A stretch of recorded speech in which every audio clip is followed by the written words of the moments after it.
Matty Greenberg had no idea what his story was. In 1995, there was a broadcast on Polish television where a number of Israeli children who were rescued in the Holocaust, taken to convents or to monasteries or hidden in people's basements by righteous Poles, they told their stories on Polish television. So Matty Greenberg tells his story. All he knows that his real name was Tolik Weinstein. He was put on a train and left there for the entire day until a very kind Polish nurse took her home to her parents, who had a bakery called the Bulik Bakery, which now exists in Toronto. There's a Bulik Bakery, which is a kosher bakery in Toronto. The family moved here. That's all he knows about his story.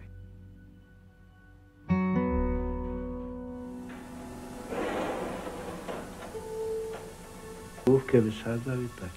I na krzesełku, ale miał taki jakiś, że tak przychodził się obcierał, nie? I tak. Pragnął tej miłości. Zaglądał, jak stanął nawet z tyłu, to główkę wysadzał i tak. And Poles were asked, does anybody identify the story? And as that story was being told on Polish television, Matylda was there with her grandmother, Anita Liro, and she became very emotional. We're sitting on the couch, three of us, and we're just randomly changing channels, and suddenly we see this documentary. And suddenly Matty started to tell his story, and my grandma, like this, just recognized him in a split of a second. She said, I know that story. I was the woman who put him on the train. I was best friends with his parents. His mother could no longer take care of him, and so I saved him, but after a few weeks, the Nazis are moving in, and I had no choice. So I put him on a train, hoping someone would rescue him. I never knew what happened to him. Of course, she was very emotional, all of us, because we heard the story about the boy for so long. And that's how we found out that he survived. She found out that he survived. הגיע מכתב מפולין, ממישהי שאני לא מכיר בכלל. פתחתי, אני מתחיל לקרוא, וכמו שאומרים, נהיה לי חלש. Matty came to us a few days, like 5 days after that. And she connected with Matty Greenberg, and for the first time in her life, he found out who he was. Before the Second World War, my grandma, Anita Liro, married to an amazing, successful lawyer, a Jewish guy. They were very in love. They were living in a beautiful spot in Warsaw, and their best friends were actually their neighbors, Turla and Mississauga, and they had a little boy named Tolo Weinstein. So when the Second World War started, they were very quickly taken to ghetto, and they were doing everything to save the boy. My grandmother couldn't take him because her husband left to Great Britain, and she by herself, Gestapo was looking for her. She was 20 years old and she was scared, and she didn't have a place to hide him. She didn't have a place to stay with him. So for a few weeks, she was hiding in forests, hiding in the countryside, and trying to figure out what to do, how to rescue them both. So she did something controversial. She decided to put him in a train, a little local train, with this note, who he is, and please take care of him. And she thought maybe this is going to be a way that both of them will survive. That was the last time when she saw him, and she didn't know what happened with him. So thanks to this, first of all, he learned everything about his past, about his parents, who they were, how they live. And second of all, my grandma could finally know the story how he was rescued.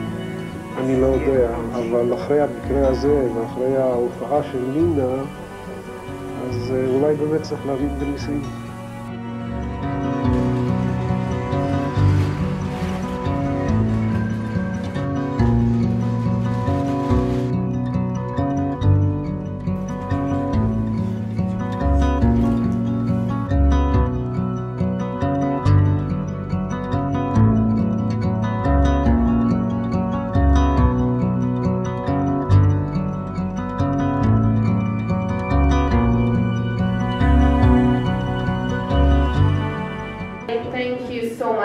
Inviting us. It's an honor and pleasure, and it's really amazing that I could meet finally Michael Bulik, and be here with you.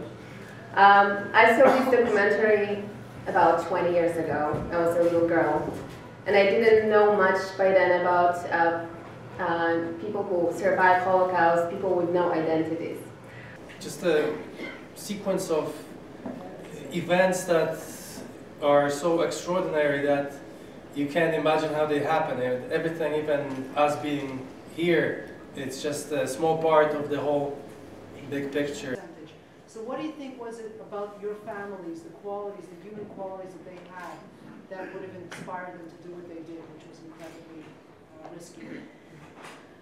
Well, my grandma was just, being human in this situation, and she was a very good, generous person. That's all what I can say.